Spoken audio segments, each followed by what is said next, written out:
Hi, beautiful people. Okay, so listen, this is the first video of Ty Talk, Mr. Ty Talks, okay? So listen, I have had a lot of people ask me, what do I need to do to become a director? Well, that varies between state to state. However, I would like to tell you 5 things that you need to do outside of your state regulations. One, if you're looking for management and you're going to be new in the manager position, I suggest you starting off with an entry-level management role. Maybe a team lead position or assistant director position, something of that nature before jumping directly into a full center director role. Oftentimes what I've come to learn is that people think that because they've been in a classroom or they looked at their director and said, oh, I would have done it this way or I would have done it that way, that they think that they are ready to be a director, when oftentimes that is not true. Because when your director did that, there was a reason behind it that you may or may not know, right? So make sure that you get that entry-level position so that you can learn the why behind everything, okay? The second thing that I would tell you to do is really begin to adjust your mindset.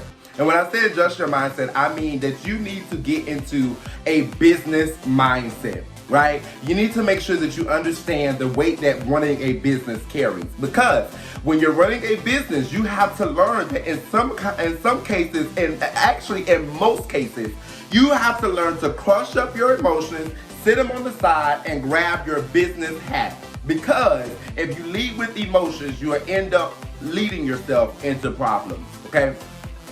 The third thing is that you have to know how to adapt. You have to know how to adapt. What are you saying, Mr. Ty? Listen, when you're a director, you're going to meet different types of people. You're going to meet the wealthy. You're going to meet the poor. You're going to meet a lot of different types of people, the working class. You're going to meet different types of people. And you have to make sure that you are a person that can adapt to any type of lifestyle. Because as the face of the business, you always want to have a business that it caters to anybody. Now, that doesn't mean that you allow people to just enter your facility any kind of way. No, but if they're willing to pay and meet your standards, you have to learn how to talk their talk. I love this book, and this book put it this way. It says, when I was in Rome, I act as the Romans did. So you have to make sure that you learn how to adapt, because if not, you won't be successful in your directorial role, okay? The fourth thing you need to do is you need to understand money. You need to understand money. You need to understand that the center is a business. Running a childcare center is a business. Yes, we are caring for children. We're doing all of these wonderful things. But at the end of the day, we are managing a business, an actual business in a billion-dollar industry. So you must understand the weight that carries. And truth be told, some teachers don't understand that. So you have to make sure you have, that goes right along with that business mindset, okay? The fifth thing is accountability. You have to understand the importance of accountability. Not just for your team, not just for your owners, but most definitely also for you, okay? Anything that you ask your team to do, anything that you try to implement, you must be the first partaker. You must be the person that does it first. You must be the beta. Everything that is released in any field must go through a beta stage.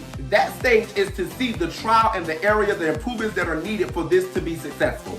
And that's the same thing that goes to whatever you implement at your center. You must be the beta for your center. You must try. You must be the first partaker. If this is taking out the trash, you need to be the first person that knows how to load up that trash and take it out. Why? Because you cannot ask somebody to do something that you are not willing to do. That's accountability. Leading requires accountability. You cannot ask somebody to be on time and you're not on time. You must hold yourself accountable, okay? These 5 things, along with a host of other things, are what you need to be a successful director. Because listen to me, even when you take your course for whatever your state requires, because I know each state requires something different, you still need to know these 5 things. You need to know these things along with other things that aid you and that accompany and that go hand in hand with the rules and the regulations that the state has. Okay? Listen, I love you for real, and welcome to the first edition of Mr. Ty Talk.